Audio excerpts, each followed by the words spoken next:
अस्सलाम वालेकुम। प्रोग्राम फर्द जुर्म के साथ मैं हूं आपका मेज़बान फ़याज़ मलिक। शहर में डकैती, चोरी, राहबरी और दीगर संगीन जराइम की बढ़ती हुई वारदातों की रोकथाम के लिए CIA की जानिब से बनाई गई 6 मुख्तलिफ टीमें और इन टीमों को टास्क दिया गया कि वो इन वारदातों में मुलविस मुल्ज़मान को ना सिर्फ गिरफ्तार करें बल्कि डकैती, चोरी और राजनी की बढ़ती हुई वारदातों को ख़त्म करने के लिए भी हंगामी बुनियादों पर इक़दामात करें। CIA कोतवाली में इंसदाद अगवा बराए तवान के DSP मियाँ अंजुम की ज़ेरे निगरानी एक टीम ने डकैती, राजनी, हाउस रॉबरी और शॉप रॉबरी करने वाले 4 खतरनाक डाकुओं को गिरफ्तार किया।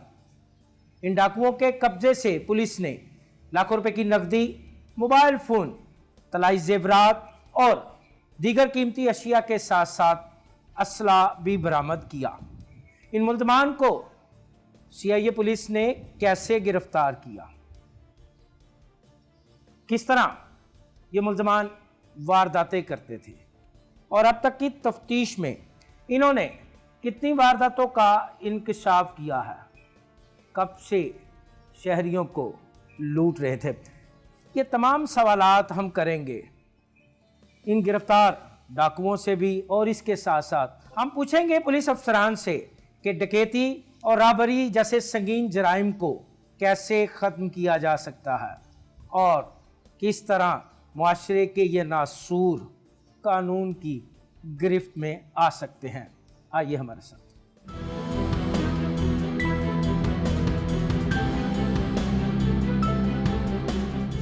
ये है CIA कोतवाली का इंसदादे अगवा बराए तवान का सेल, जहां पर गिरफ्तार 4 डाकुओं से पुलिस की मुख्तलिफ टीमें तफ्तीश कर रही हैं।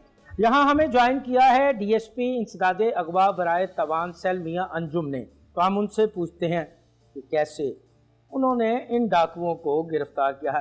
मियाँ साहब, बहुत शुक्रिया, आपने अपना कीमती टाइम दिया। मियाँ साहब, 4 डाकू पकड़ लिए और वो भी ऐसे जो कि रोज़ाना की बुनियाद पर वारदातें कर रहे थे, शहरियों को लूट रहे थे। क्या कब से ये गैंग ऑपरेट कर रहा था शहर में, कितनी वारदातों का इंकशाफ किया है? ये तकरीबन पिछले 6 माह से चल रहा है इनका काम। हमारे पास एक इन्फॉर्मेशन थी कि ये लड़के हैं, कुछ रात को लेट नाइट बाहर रहते हैं, इनके पास मोटरसाइकिलें हैं, दोनों के 2 के पास नहीं है, 2 के पास पुरानी है, इनका कोई वाज़े कोई नज़र आने वाला कोई ज़रिया रोज़गार, सोर्स ऑफ इनकम भी नहीं है, सोर्स ऑफ इनकम कोई प्रॉपर नहीं है। ये कोई ज़ाहरी तौर पे फारिग हैं, कोई काम नहीं कर रहे, बिलियर्ड पे भी जाते हैं, पैसे भी ज़्यादा होते हैं, खाने शाने भी खाते हैं, तो इनकी जो आमदन है वो उनके ज़राए से मैच नहीं करते। अच्छा, फिर तो हमने वहाँ पे 1-2 बंदे लगाए, इनके बारे में इंफॉर्मेशन इकट्ठी की, उसके बाद इनके टेलीफोन नंबर ले लिए और उनकी जब डिटेल्स दी तो हमें ये पता चला कि रात 4 बजे 5 बजे तक ये बाहर रहते हैं और उस वक्त जिस तरह इनका इकट्ठे होना और वो इनकी एक्टिविटी जो है वो मशकूक, तो उस मशकूक एक्टिविटी की वजह से हमने इनके ID कार्ड्स लेके फिर इनके रिकॉर्ड चेक किए तो इनमें से 2 लोग हैं जिनके पहले भी इसी तरह के मुकदमात थे। उससे हमें कंफर्म हो गया कि जो पहले भी ये काम कर रहा था तो यकीनन अब भी वो कर रहा है। अच्छा, मेरे साहब, हमें मालूम हुआ है कि ये डाकू हल्की उम्र के हैं, 9 उम्र है, क्या है, कुछ बताएंगे आप हमें? असल में इनमें 19 साल का लड़का भी है और 17 साल का। छोटी उम्र हुई ना, अभी 3 एज ही है। 19 साल। आज जिस तरह का सिलसिला है, 14-15 साल के लड़के बाहर निकलते हैं, 9वीं-10वीं क्लास में पढ़े होते हैं, तो जो लोग इस तरह की क्लास में आ जाते हैं या जराइम की दुनिया में, वो 15-16 साल से शुरू कर देते हैं। अच्छा, ये सब क्या तरीका था इनका वारदात का? फिर किन पैटर्न पे आपने तफ्तीश की? कौन से आपको ऐसे शवाहद मिले कि हाँ भाई, ये 4 रुकनी डकैत जो है, इन्होंने शहरियों की नाक में दम किया हुआ है, इन्होंने पुलिस को आगे लगाया है या पुलिस को अपने पीछे लगाया है? तो इनका तरीकाकार तो बड़ा जनरल सा है, आम तौर पे डाकुओं का यही तरीकाकार होता है। उनका शिकार वो होता है जहाँ पे रश ना हो, कोई अकेला बंदा मिल जाए जिसके पास मोबाइल हो, उसके मोबाइल ले लिया, उससे पैसे वगैरह छीन लिए। उनका तरीकाकार ये भी होता है कि कोई बंदा अगर खड़ा होकर मोबाइल सुन रहा है तो जो बता मार के मोबाइल छीन लिया। ये बताइएगा कि क्या ये मुल्ज़मान सिर्फ रोड रॉबरी करते थे कि दुकानों पे, घरों में भी वारदातें करते थे? इनकी हाउस रॉबरी नहीं है, इनकी रोड रॉबरी है। शॉप रॉबरी करते थे? शॉप रॉबरी भी नहीं। ये ज़रूर है, शॉप के बाहर खड़े लोगों को उन्होंने लूटा, लेकिन दुकान के अंदर जाके काउंटर से पैसे निकालने वाली वारदातें नहीं। आप समझते हैं कि इस गैंग के पकड़े जाने से स्ट्रीट क्राइम की वारदातों में कमी आएगी? जी मैं आपको साथ तफसील भी बताऊँ, आए आपको मैं मुल्ज़म दिखाऊँ और तो ये भी बताऊँ कि इनसे बरामद क्या क्या हुआ।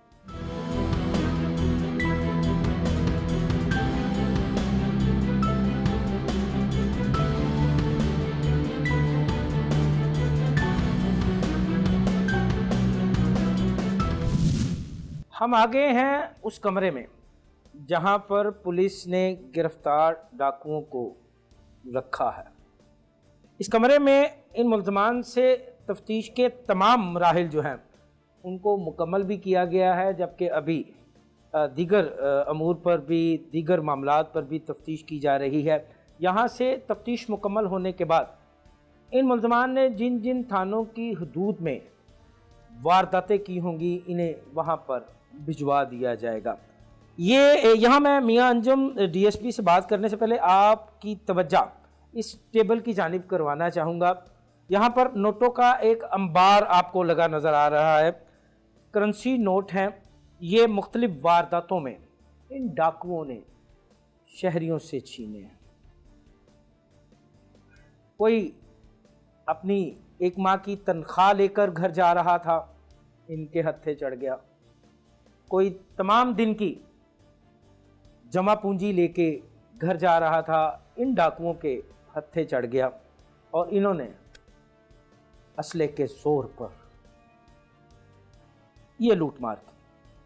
पुलिस ने इनसे ये पैसे बरामद करवा लिए, मोबाइल फ़ोन भी बरामद करवा लिए और इसके साथ साथ इनलीगल वेपन, ये असला जिसके ज़ोर पर ये ख़ुद को 30 मार खां, तुमन खां समझते हुए लोगों को जान से मारने की धमकियां देकर उनसे ये पैसे छीनते थे। मुल्ज़मान की जानिब जाने से पहले मैं एक बार फिर मियाँ अंजुम से पूछूंगा इन लीगल वेपन के हवाले से, और अब तक इन मुल्ज़मान ने कितनी वारदातों का इंकशाफ किया है। यह सब टेबल सजा दी, नोट ही नोट, मोबाइल ही मोबाइल, असला भी है। कितनी की वारदातें की हैं इन डाकुओं ने? पहले तो ये नोटों वाली बात का जवाब दे दूं। ये नोट उन लोगों के हैं जिनसे छीने गए हैं, ये लिखे पड़े हैं और उनको तक वापस चले जाएंगे इंशाल्लाह। असला जो है वो माल खाने में जमा होगा, सज़ा इनको मिलेगी। मोबाइल IME हर FIR के ऊपर लिखा हुआ है, जिस शख्स की IME जिसके नाम होगी वो सुपुर्दारी करवा के अपना मोबाइल भी ले। बाकी वारदातों की आपने बात पूछी तो उसमें 15 से करीब 15-16 इंकशाफ हैं इनके। अभी इंकशाफ है जी, अभी फर्दर इन्वेस्टिगेशन चल रही है। अभी इससे आगे भी सिलसिला पता चलेगा, मज़ीद बरामदगी की तवक्को भी है और हो सकता है कि इसमें एक आध साथी इनका और भी हमें मतलूब हो। अच्छा मियाँ साहब, मैं अपने बेशतर प्रोग्राम्स में अपने नाजरीन को जो है वो इन लीगल वेपन के हवाले से बताता हूँ। आप मुझे ये बताएं कि ये एक 30 बोर का पिस्टल है, ये 30 बोर का पिस्टल है, देसी साख्त है मेरे ख्याल में, ये चाइना मेड नहीं है। ये सब कितने फ़ीसद जराइम में इन लीगल वेपन इस्तेमाल होता है बैसियत पुलिस ऑफिसर? एक तो आप हमें ये बताएं, दूसरा ये बताएं इसकी सज़ा क्या है, और तीसरा मेरा आपसे ये सवाल है कि क्यों इसकी तरसील को स्टॉप नहीं किया जा रहा? इसमें जितने भी जुर्म में इस्तेमाल होने वाला वेपन होता है वो 90% 80% इलीगली होता है। अच्छा, उसमें चोरी है, डकैती है, इवन कत्ल है, तो उसमें इलीगल वेपन इस्तेमाल होता है। इसकी जो तरसील की बात आपने पूछी तो वो हमारे पाकिस्तान के कुछ एरियाज़ में जहाँ पे ये बनते हैं, जहाँ से आते हैं, गवर्नमेंट इस पे बहुत कोशिश करती है, बहुत सारे असले वाले पकड़े जाते हैं, बहुत सारे असले लेके आने वाले पकड़े जाते हैं। डेली की बुनियाद पर लोग पकड़े जा रहे होते हैं। हमारे जो सीनियर अफसरान हैं, CCPO साहब, DIG साहब, वो एक मुहिम चला देते हैं असले के ख़िलाफ़। तो हम लोग असले के लिए मतलब एक एक जगह पे जाते हैं कि घर एक एक शक वाला बंदा पकड़ते हैं। हज़ारों की तादाद में असला पकड़ा भी जाता है, लेकिन ये एक सिलसिला चलता है, ऑनगोइंग प्रोसेस पकड़ा भी जाता है। अच्छा, इसकी सजा क्या है? किस जुर्म के साथ आप किस दफ़ा के तहत FIR दर्ज करते हैं? 13, 20, 65 इसमें जुर्म लगाते हैं। अच्छा, अगर किसी के पास नाजायज़ असला हो, उसमें फिर 7 साल तक सज़ा होती है। डिपेंड करता है केस कितना मजबूत है, हालात क्या हैं। हालात वाक़यात की सूरत में 1 साल से लेकर 2 साल से 7 साल तक इसकी सज़ा हो सकती है। अच्छा, आपने हमें ये बताया इनलीगल वेपन के बारे में। ये जो मोबाइल फ़ोन है, इसकी भी जो छीने जाने वाले या चोरी होने वाले जो मोबाइल फ़ोन है, इनकी भी ख़रीदो फरोख्त की एक मार्केट है। बहैसियत पुलिस ऑफिसर, आप क्या समझते हैं कि कैसे ये चोरी और छीनने की वारदातों को रोका जाए और इसकी ख़रीदो फरोख्त को रोका जाए? लेकिन इसकी ख़रीदो फरोख्त मुख्तलिफ़ तरीक़ों से होती है। एक तो बाज़ औक़ात ये होता है कि कोई बंदा ये मोबाइल ख़रीद लेता है और किसी ऐसे सीधे साधे बंदे को भेज देता है जिसको पता नहीं होता, उसको सस्ता मिलता है, वो ख़रीद लेता है।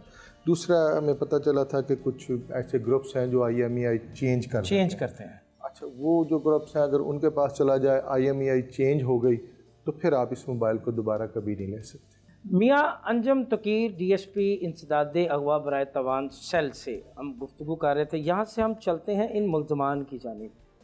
इनसे बात करने से पहले मैं चाहता हूँ कि आप इनको देखें। खासी हल्की उम्र है इनकी, ठीक से दाढ़ी मूछ भी नहीं आई, पतले पतले से इनके वजूद हैं, मगर काम और वारदातें इनकी बड़ी बड़ी हैं। इनसे बात करते हैं और इनसे पूछते हैं इनके जुर्म के हवाले से।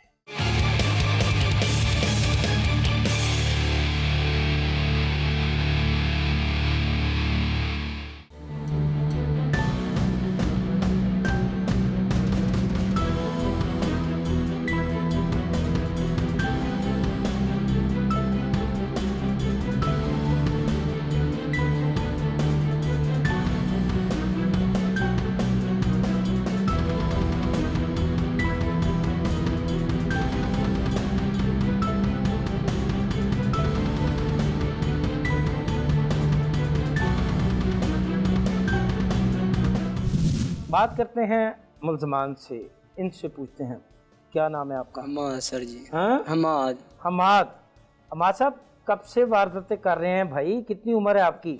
मेरी उम्र 16 साल है। 16 साल। पढ़ते हैं जी। कौन सी क्लास में? मैट्रिक में।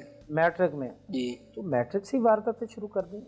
नहीं, बस ये 6 माह हो गए हैं, 7 माह। 6-7 माह ही हुए हैं वारदातें करते हुए? जी। तो कब तक इरादा है वारदातें करने? नहीं, अब बस हो गई है। क्यों?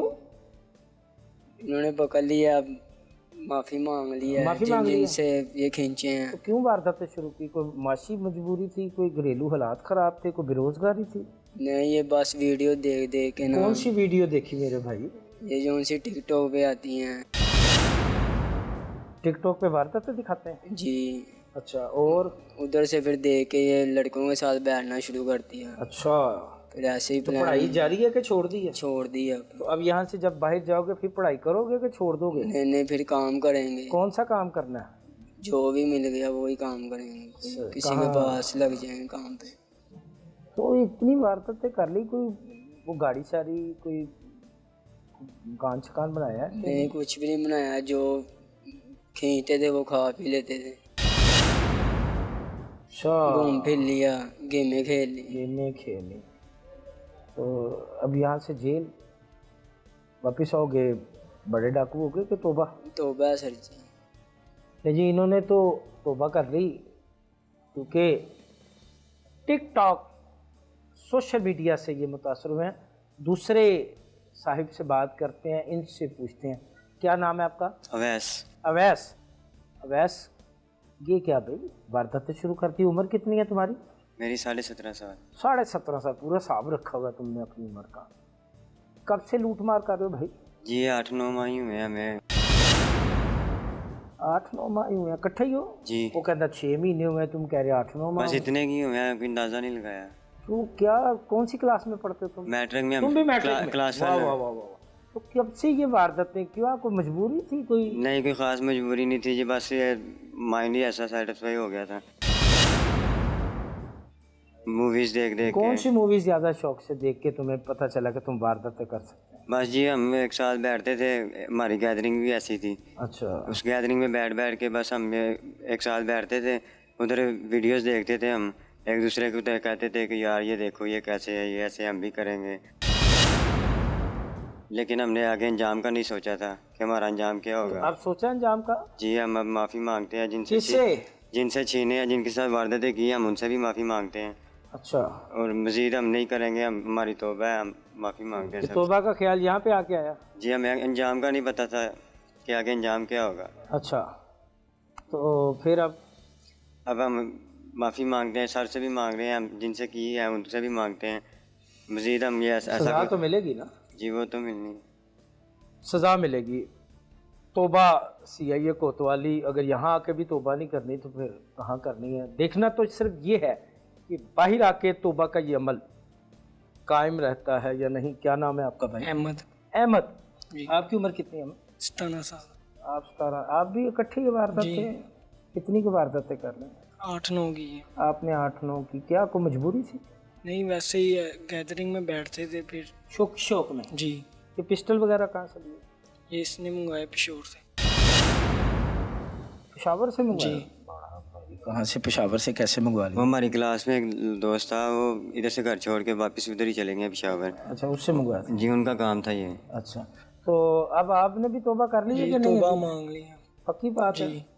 तो कैसे लोगों से खींचते थे मोबाइल फोन? और ये हम रैकी लगाते थे, फिर अंधेरे वाली गली में खड़े होते थे, हाँ। तो लोग आते थे, हम 2 जने उतर के पिस्टल सीधा करते थे, फिर तलाशी लेते थे। आपका क्या नाम है? सलमान। नुमान? सलमान। आप कब से वारदातें कर रहे सर? यही 6-7 माह हुए। तौबा आपकी भी? जी तो क्यों वारदातें करते थे? बस मजबूरी थी, गेम में खेलते थे, ये मजबूरी होती गेम खेलनी? ये वो देख के बस।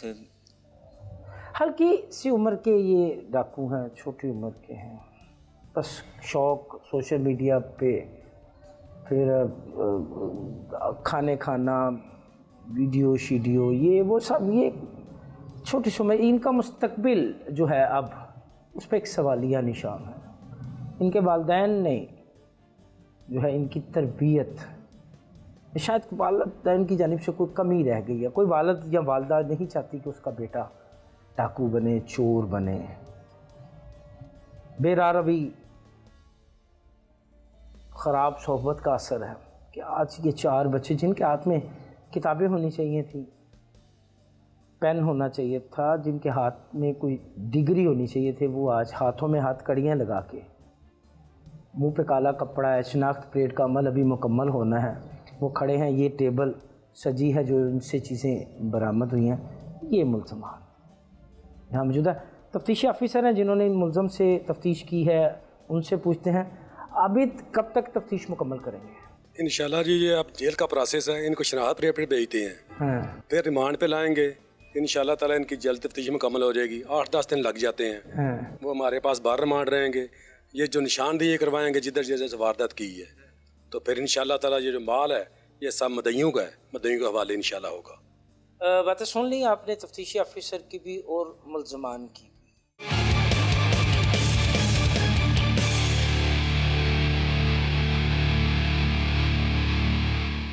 शहर में डकैती और राजधानी की वारदातें करने वाले इस गिरोह की गिरफ्तारी के तमाम मनाजर आपने देखे। इन मुल्ज़मान से तफ्तीश का सिलसिला भी जारी है। इब्तदाई तफ्तीश में मुल्ज़मान से लाखों रुपए की नकदी, मोबाइल फ़ोन, तलाई ज़ेवरात और दीगर कीमती अशिया के साथ साथ असला भी बरामद हुआ है। ये गैंग कब से शहर की सड़कों पर लूट मार कर रहा था और किस तरह पुलिस ने इनको गिरफ़्तार किया, इस हवाले से हम बात करते हैं SSP CIA captain retired Liaquat Ali Malik से। सर बहुत शुक्रिया, आपने अपना कीमती टाइम दिया। सर CIA पुलिस की कार्रवाई, 4 रुकनी डकैत गैंग गिरफ़्तार होता है, सर कब से ये शहर की सड़कों पे लूटमार का सिलसिला था इनकी जानिब से? देखें जी, आपने देखा जिस तरह ये 4 लोग हैं जो वारदात करते हैं, और अगर आप उनकी उम्रों का अंदाज़ा करें तो रूटीन में भी जब ऐसे लोग सड़क पे जा रहे होते हैं तो ट्रैफिक वाले वो बच्चे समझ के, कम उम्र समझ के नहीं रोकते, पुलिस वाले भी नहीं रोकते, कि चेकिंग पे भी नहीं रोकते कि ये बच्चे हैं और बिल्कुल छोटे हैं तो इनका पुलिस रोकेगी तो ये फील करेंगे और इनके जहन में कोई बैड इमेज ना बने, और अनफॉर्चुनेटली वो वारदातें कर रहे हैं। ऐसे लोग जब पकड़े जाते हैं तो जब हम उसको इंटेरोगेट करते हैं, जो चीज़ें सामने आती हैं तो वो बड़ी तकलीफ़देह होती हैं। कि आप देखें ना, 16-16, 17-17 साल के, 18-18 साल के बच्चे हैं जिनका भी किताबें पढ़ने का टाइम है और वो पिस्टल उठा के वारदातें कर रहे हैं, लोगों को टूट रहे हैं और उनको कोई परेशानी नहीं, कोई कॉन्सिक्वेंसेस की परेशानी नहीं।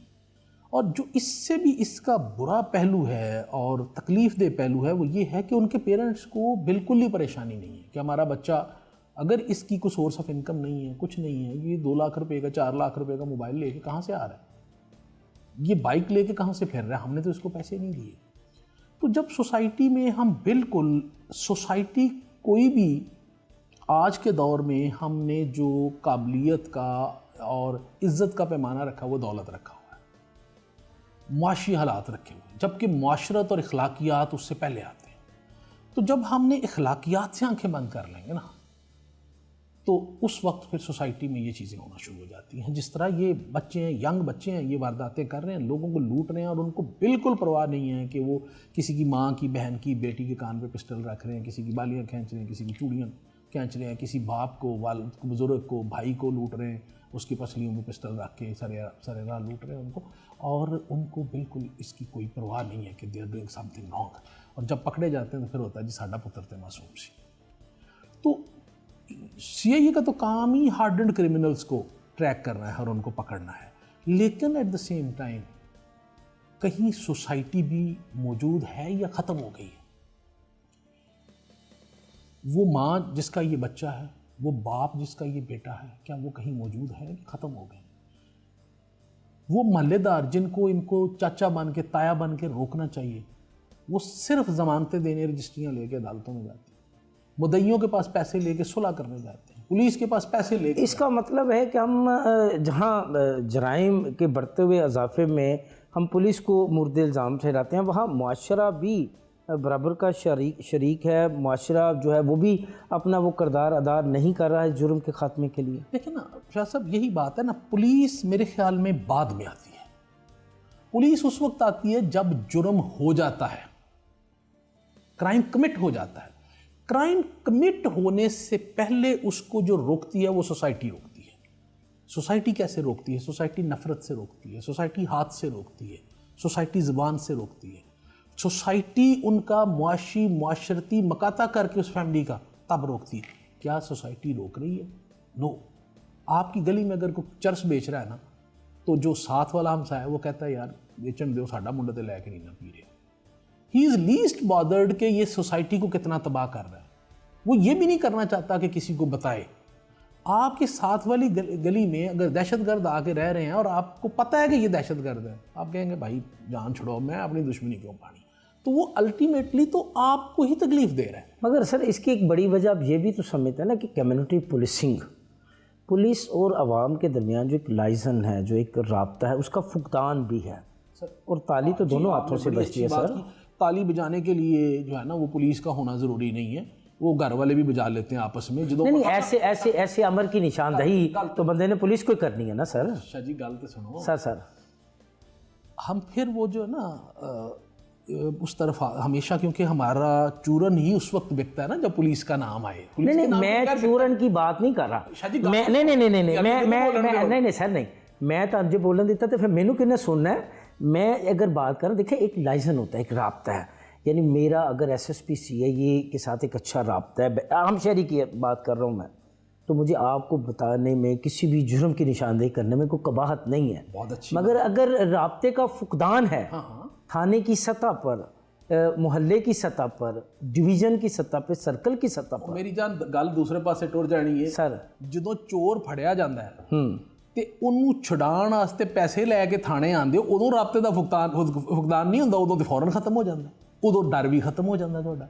उन्होंने कितने सारी फीसद चीज़ें लोग खत्म हैं हो सर जाएंगी। जो पैसे लेके थाने में चोर के पीछे आते हैं? सर 3-4 वाकया तो मैं अभी के सुना देता हूँ। दलाली 302 की दलाली की लोगों ने, और हमने उनको पकड़ के चालान किया सर, और उनके पीछे हाँ, वो सोशल मीडिया पे आपकी इतने नेक लोग आए उनको छुड़ाने के लिए कि आपको क्या सोशल मीडिया पे आपकी चल रही है। असल में जब हम गंदा काम करना चाहते हैं तो हमारा लेजान कोऑर्डिनेशन फौरन हो जाती है। जब हम अच्छा काम करना चाहते हैं तो हम लेजान की वजह ढूंढते हैं। मेरे भाई एक छोटी सी बात बताता हूँ आपको। आपका छोटा भाई है, वो बाहर डकैतियां कर रहा है, क्या पुलिस का लेजान आपसे बेहतर होना चाहिए, या आपको अपने घर में बैठ के सोचना चाहिए कि ये डकैतियां कर रहा है तो किसी दिन मारा जाएगा, या मेरे दरवाजे पे पुलिस आ जाएगी तो मेरी इज्जत खत्म हो जाएगी, या मेरा बाप बेचारा मजदूरी करता है और इज्जत से उसने हमें पाला है तो ये एक की वजह से हम खराब हो रहे हैं, तो चलो यार कम अज कम इनू असी जुतियां मार लीए घर वाड़ के, वो इनू कितने मुलाजमत ते लवा दईए, इहदी निगरानी करिए, गलत काम ना करिए। इत्थे किसी लेजान की जरूरत नहीं, इत्थे सिर्फ अब्बा ते अम्मी दी ते भरा दी जरूरत है जिहड़ा जुतियां मार सके ते उन्होंने ठीक कर सके कि इंसान दा बच्चा बन के साडा बेड़ा गर्क करे। तो ये जो लेजान और ये सारी कहानियां ना, ये सारे वो मंजन ने जिहड़े असीं भी बेचने आ। We should not do that. अगर मेरा छोटा भाई बाहर चरस बेच रहा है, हीरोइन बेच रहा है, ओ भाई पहले तो मुझे परेशान होना चाहिए ना। ते अगर मैं उहदे कोलों पैसे लैके ते मर्सिडीज गड्डी लैके फिर रहे हैं तो फिर तो लेजान की जरूरत है। फिर तो मैं भी कहूँगा देखे ना, पुलिस ने अपना फर्ज अदा नहीं किया, वो पुलिस के फर्ज अदा करे, पहले तू तो अपना फर्ज अदा कर। अच्छा कप्तान साहब, ये बताइएगा बहसीत SSP CI लाहौर, आप क्या समझते हैं कि ये जो स्ट्रीट क्राइम है, रॉबरी है, शॉप रॉबरी, हाउस रॉबरी, इन वारदातों के तसलसल को कम कैसे किया जा सकता है? ख़त्म तो नहीं खैर किया जा सकता, कम कैसे किया जा सकता है? Multiple reasons. अगर आप बिल्कुल ऐलान करता हूँ, अगर आप सिर्फ पुलिस कहें कि इसको रोक सके तो इम्पॉसिबल है। Police to some extent effort कर सकती है। अब देखें ना, पुलिस ने मुलजम पकड़े, अदालत में भेजे, रिमांड नहीं मिला, अदालत से उन्होंने कहा जी गवाह मुकर गए हैं, गवाह नहीं मिले, उसके बाद वो बाइज्जत बरी होकर बाहर आ गया, 200 मुकदमे हैं उसके ऊपर, लेकिन वो बाहर आ गया। ठीक है ना, वो बाहर आ गया, number of ABCD reasons, I am not saying कि अदालत का कसूर है, वकील का कसूर है, पुलिस का, ABCD रीजन, वो बाहर आ गया। तो जो पहली दफ़ा एक बंदा जेल च हो के बाहर आ जाता ना, तो पहले तो वड्डा शेर होता है, वो कहता ओह मुफ्त दी रोटी लभदी, मसला ही कोई नहीं है, तो आप उसको दोबारा जेल जाने में कोई इशू नहीं है। अच्छा, आप ये नहीं समझते कि ये पकड़े जाने वाले जो मुलजमान हैं, नहीं पकड़े जाने वाले, नहीं पकड़े जाने वाले जो मुलजमान हैं, इनकी तफ्तीश में कोई ऐसा सुकम रह जाता है जिसका ये फ़ायदा उठाते हैं? सुकम एक काम करते हैं ना, जो बंदा ये कहता है ना कि तफ्तीश नाकस हुई है, उसको कहें मैं चैलेंज करता हूँ, उसकी जगह मैं जज बन के बैठता हूँ और उसको कहें कि वो आके तफ्तीश कर ले, तो इंशाल्लाह उसकी तफ्तीश मैं 200 नुक्स कट देंगा। वो भाईजान, मैं KPK में एक जगह पे पोस्टेड था, एक बंदा, उससे पुलिस ने 74 लाख रुपया रिकवर किया। कितना? 74 लाख रुपया रिकवर किया। मुद्दई साहब ने उसकी रिकवरी भी ले ली, 74 लाख रुपया। ठीक हो, उसका ट्रायल शुरू हो गया। ठीक है, ट्रायल शुरू हुआ तो जब 2 गवाह पेश हुए तो लॉर्डशिप जो भी कोर्ट को प्रिजाइड कर रहे थे, उन्होंने उनसे पूछा कि जिस रुमाल में पैसे लपेटे हुए थे उसका रंग क्या था? रंग क्या था? एक गवाह ने कहा जी मेरा ख्याल है कि वो हल्के नीले रंग दा सी, ते दूसरे ने कहा जी वो हल्का जिहा ग्रे रंग दा सी, ते उन्होंने मुलजम नूं बाइज्जत बरी कर दिता। मैं जाके कहा, मैं कहा जी अगर ये मुलजम बाइज्जत बरी हुआ है तो फिर मदई को 74 लाख भी उन्होंने वापस करा दो। ਇਹਦਾ मतलब है फिर तो मुलजम को 74 लाख रुपया लिया है वो तो फिर गलत ले लिया ना, तो मदई को वापस दवा दो। ओ भाई खुदा का खौफ करें, किस जहान में रह रहे हैं आप? यहाँ पे जब हमने नुक्स निकालना होता है ना तो हम कहते हैं ये कॉमा गलत डला हुआ है, ये फुल स्टॉप गलत है, ये जो स्याही है ये थोड़ी सी पीछे वाली से नहीं मिलती। वो ये नहीं असी कहते कि पियानो लिख दिया पेंसिल जड़ी वो बंद हो गई सी। ठीक है, तो मेरा भाई there are 100 and more excuses अगर हमने किसी को सजा देनी हो, and there are 100 more excuses जब हमने किसी को अच्छा कप्तान साहब, and again with due regard, मैं किसी कोर्ट को नहीं कह रहा कि कोई कोर्ट का कसूर है, किसी सारा फॉल्ट हमारा है पुलिस। अच्छा कप्तान साहब, आपने बहसीयत पुलिस ऑफिसर पाकिस्तान के बेशतर अजला में जो है, बेशतर सूबों में आपने नौकरी के फ़राइज़ सर अंजाम दिए, बेशतर मुकदमात की आपने तफ्तीश की है, क्यों होता है ऐसे कि मुद्दई जिसके साथ वारदात होती है, जब उसको उसके पैसे मिल जाते हैं, उसकी रिकवरी हो जाती है, बरामदगी हो जाती है, वो केस से विड्रा हो जाता है। एक ये भी बड़ी वजह जो है वो देखने में आई है वारदातों में मुलविस मुलजमान को सज़ा ना मिलने की। असल में ना सबसे आसान पंचिंग बैग है पुलिस, उसको हम सीधे हो जाते हैं। आप देखें ना, अगर आपके साथ वारदात हुई है, आपको हम हर पेशी पे बुलाते हैं, तुसी एक ते आओगे, दो ते आओगे, तीसरे तुसी कहोगे जी लानत भेजो, मैं किहड़ी मुसीबत 'ਚ फस गया, ठीक हो गया। ਇਹਦੇ ਨਾਲ ਇਹ ਬਿਹਤਰ ਨਹੀਂ ਕਿ ਮੁਲਜ਼ਮ ਤੁਹਾਡੇ ਘਰ ਜਾ ਕੇ ਤੁਹਾਡੇ ਪੈਰ ਵੀ ਫੜਨ, ਚਾਰ ਚੌਧਰੀ ਵੀ ਨਾਲ ਜਾਣ, ਨਾਲ ਰੁਪਈਆ ਵੀ ਤੁਹਾਨੂੰ ਲੱਖ ਦੇਣ ਤੇ ਤੁਸੀਂ ਕਹੋ ਠੀਕ ਹੈ ਜਨਾਬ ਇਹ ਮੈਂ ਸੁਲ੍ਹਾ ਕਰ ਲਈ, ਮੇਰੀ ਜਾਨ, ਕਿਉਂਕਿ ਹਰ ਪੇਸ਼ੀ ਤੇ ਤੁਹਾਡਾ 5-10 ਹਜ਼ਾਰ ਲੱਗ ਰਿਹਾ ਨਾ, ਲੱਗ ਰਿਹਾ, ਠੀਕ ਹੈ। ਤੁਸੀਂ ਕਹਿੰਦੇ ਹੋ ਇਸ ਅਜ਼ਾਬ ਤੋਂ ਮੇਰੀ ਜਾਨ ਛੁੱਟੀ, ਇਹ ਭਾਈ ਮੈਂ ਤੈਨੂੰ ਸਟਾਮ ਕਰ ਦੇਣਾ, ਇਹ ਮੇਰਾ ਮੁਲਜ਼ਮ ਨਾ ਹੈ, ਗੱਲ ਖਤਮ, ਉਹ ਬਾਇਜ਼ਤ ਬਰੀ ਹੋ ਗਿਆ। ਮੁਲਜ਼ਮ ਅਗਲੀ ਦਫਾ ਨਵੀਂ ਵਾਰਦਾਤ ਕਰੇਗਾ, ਕਿਸੇ ਨੂੰ ਗੋਲੀ ਮਾਰੇਗਾ, ਤੁਹਾਨੂੰ रुपया लाख फालतू लग गया। शहर लाहौर की सड़कों को जराइम पेशा अनासर से पाक करने के लिए CIA की पॉलिसी क्या है? रवायती है, एग्रेसिव है या फिर डिप्लोमेटिक? मुझे ये नहीं पता कि रवायती, अग्रेसिव, कन्वेंशनल, डिप्लोमेटिक, इन चारों में फ़र्क क्या है। CIA की पॉलिसी मुल्ज़मान के साथ कानून के मुताबिक निपटना है, और उसमें ये है कि हम अच्छे लोगों के साथ बहुत अच्छे हैं, और बुरे लोग जो समाज दुश्मन अनासर हैं, जो लोगों की जान माल इज़्ज़त लूटते हैं, उनके साथ हम कानून के दायरे में रहते हुए बहुत बुरे हैं। बातें सुनिए आपने SSP CIA Lahore captain retired Liaquat Ali Malik की। उनका कहना है कि जराइम पेशा अनासर से निपटने के लिए मौसर हिकमत अमली है। CIA अच्छे लोगों के साथ अच्छी और बुरे लोगों के साथ बहुत ही बुरी है।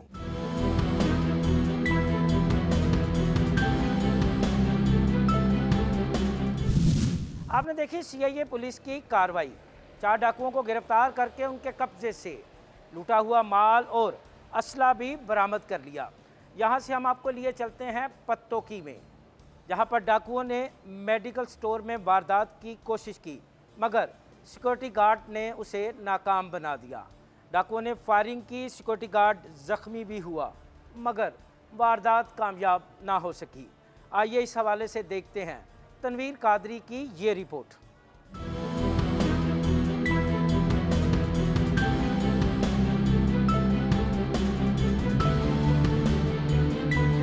अंधेर नगरी चौपट राज, पत्तों की निजी मेडिकल स्टोर पर डकैती की वारदात नाकाम, दौरान मुज़ाहमत डाकुओं की फायरिंग से सिक्योरिटी गार्ड शदीद जख्मी।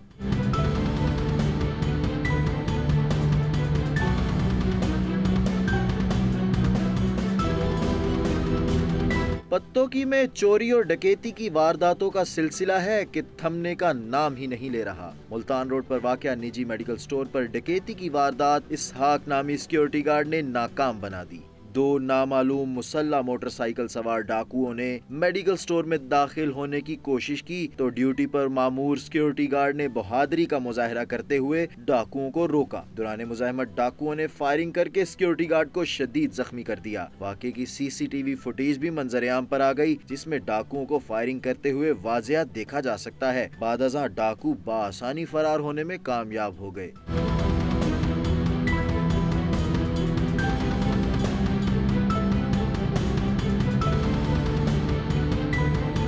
वाक़े की इत्तला मिलने पर थाना सिटी पत्तों की पुलिस मौके पर तो जरूर पहुंची, लेकिन अब पछतावे क्या होवत जब चिड़ियां चुग गईं खेत। मेडिकल स्टोर के मालिक नईम की मुद्दईयत में नामालूम अफराद के खिलाफ मुकदमा भी दर्ज कर लिया गया। ताहम CCTV फुटेज की मौजूदगी के बावजूद मुल्जिमान को ताहाल गिरफ्तार नहीं किया जा सका।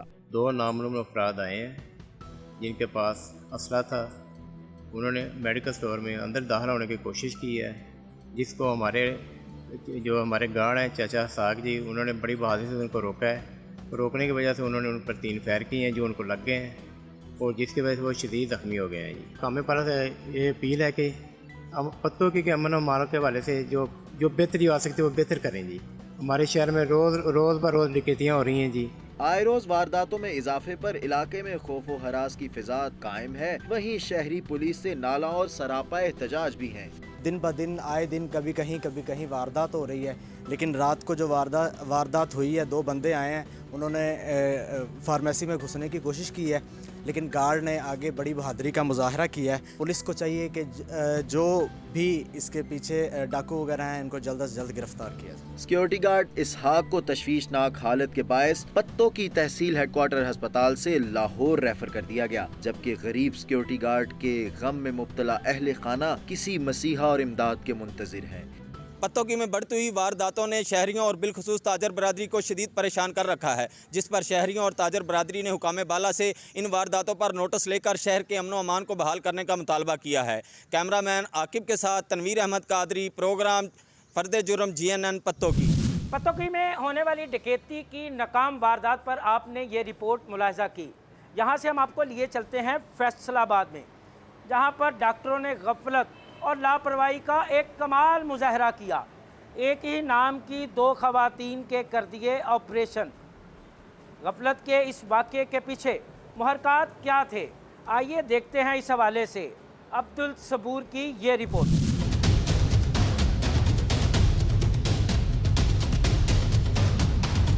फैसलाबाद के इलाके मर्जीपुरा में निजी अस्पताल में डॉक्टर्स ने गफलत और लापरवाही की इंतहा कर दी। मरीजों के नामों में ममासलत पर दोनों के गलत ऑपरेशन कर दिए।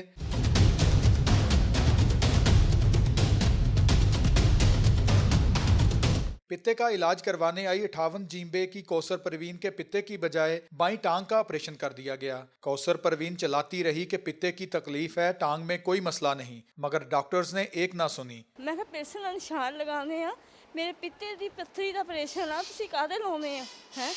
कहंदा असी ऑपरेशन का अंदाज करते हैं भी कित्थों कर। गुलाम अहमदाबाद की रहायशी परवीन कौसर टांग की तकलीफ के हल के लिए अस्पताल दाखिल हुई। मरीजा को होश आने पर मालूम हुआ कि बेहोशी में गलत ऑपरेशन करके पित्ता निकाल दिया गया है, जबकि टांग की तकलीफ बदस्तूर वैसी की वैसी है। मैं कहा मेरी लत्त दा ऑपरेशन जो ऑपरेशन लैके गया बीपी चेक किया मेरा, तो उस बाद फिर मैनू नहीं पता लग्या, इन्होंने मैनू बेहोश करता। इंतहाई गफलत पर महकमा सेहत और जिला इंतजामिया ने तहकीकात का आगाज कर दिया। CEO हेल्थ के मुताबिक इब्तदाई तौर पर ऑपरेशन थिएटर के SOPs पर अमल दरामद न होने से ये वाकया पेश आया। क्वेरी कंप्लीट होती है, वो उसकी हम अपनी जो रिकमेंडेशन हैं और जो इसमें कल्प्रेट्स हैं उनके अगेंस्ट जो भी एक्शन रिकमेंड होगा उस पर कम्पिटेंट अथॉरिटी डिसीजन लेगी। इंक्वायरी कमेटी का कहना है कि अस्पताल इंतजामिया के अदम ताउन और SOPs की खिलाफ वर्जी पर तहकीकाती report Punjab health care commission को अरसाल कर दी जाएगी। आगे मुल्जमान के खिलाफ कार्रवाई का इख्तियार आला हुकाम के दायरा कार में है। कैमरामैन नुमान जावेद के साथ अब्दुल सबूर, GNN फैसलाबाद। आपने देखे लाहौर, फैसलाबाद और पत्तोकी में होने वाली जराइम की ये दास्तानें। यहाँ प्रोग्राम फर्द जुर्म का वक्त ख़त्म हुआ चाहता है। अगले हफ्ते जुर्म की नई दास्तानों के साथ दोबारा आपकी खिदमत में हाजिर होंगे। तब तक के लिए मुझे और मेरी टीम को इजाज़त दीजिए। अल्लाह हाफिज़।